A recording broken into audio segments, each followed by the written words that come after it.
Loneliness, a word that echoes in empty rooms, lingers in silent mornings, and hides behind the faces we pass every day. But what does it truly mean to be lonely? Is it simply the absence of company? Or is it something deeper? We live in a world where we're constantly surrounded by people. However, more and more of us feel disconnected from society.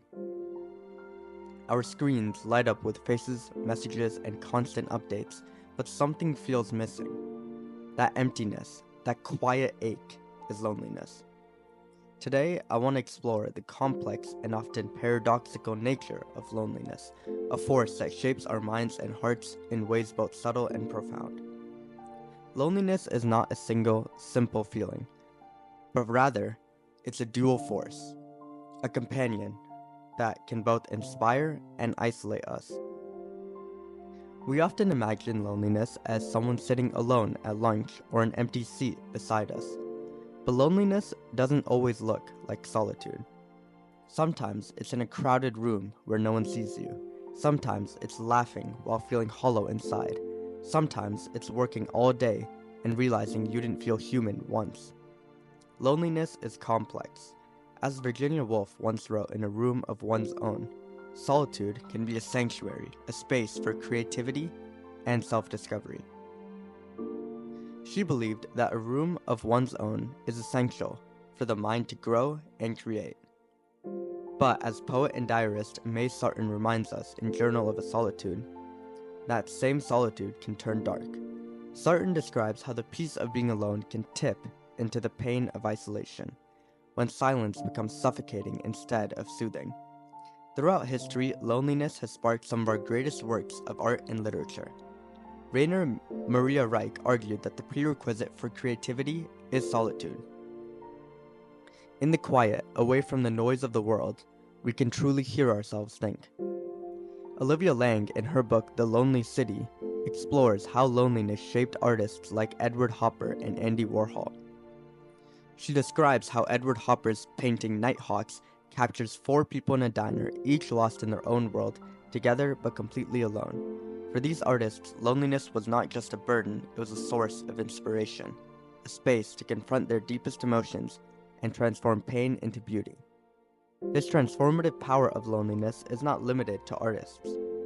In moments of solitude, all of us have the chance to reflect, to grow, and to discover who we are when the world is quiet.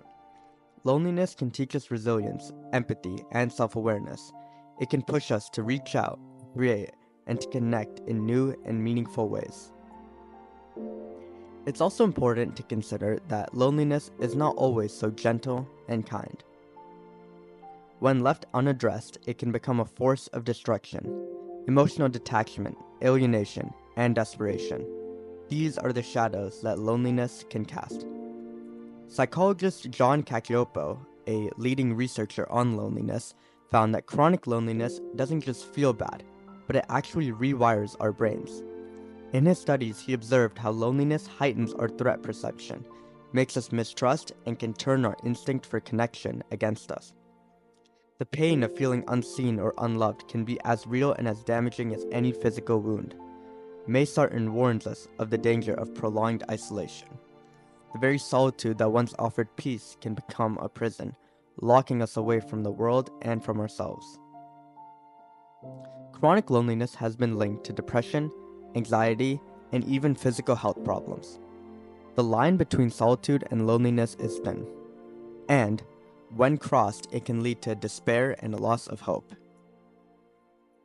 There's another often forgotten layer to loneliness, a subtle thread that runs throughout our days: time. In modern life, time often feels like a taskmaster, something to be managed and conquered. Philosopher Byung-Chul Han writes, "Today, time is no longer experienced, it is attacked." When we're lonely, time can drag or rush past us, deepening our sense of isolation. But maybe instead of attacking time, we need to learn to sit with it, to let moments expand, to allow silence, to notice the world around us. This doesn't fix loneliness, but it can soften it, turning it from a shadow into a space. So, what are we to make of this dual force? Is loneliness a curse or a hidden gift? The truth is, its impact depends on how we experience and respond to it. Loneliness can be a catalyst for self-discovery and creativity, or it can be a source of suffering and hopelessness. It can push us inward toward reflection or outward toward connection. The difference lies in our willingness to confront it, to understand it, and to seek meaning within it. In the end, loneliness is not simply something to be feared or avoided, but rather it is a fundamental part of the human experience, a force that can break us or make us whole. By acknowledging both its creative and destructive powers, we can learn to navigate its complexities and find light in its shadows. As we move through our own moments of solitude, let us remember, loneliness can isolate, but it can also illuminate. It can wound, but it can also heal. And within its quiet depths, we may discover not only ourselves, the fragile, enduring connection that binds us all.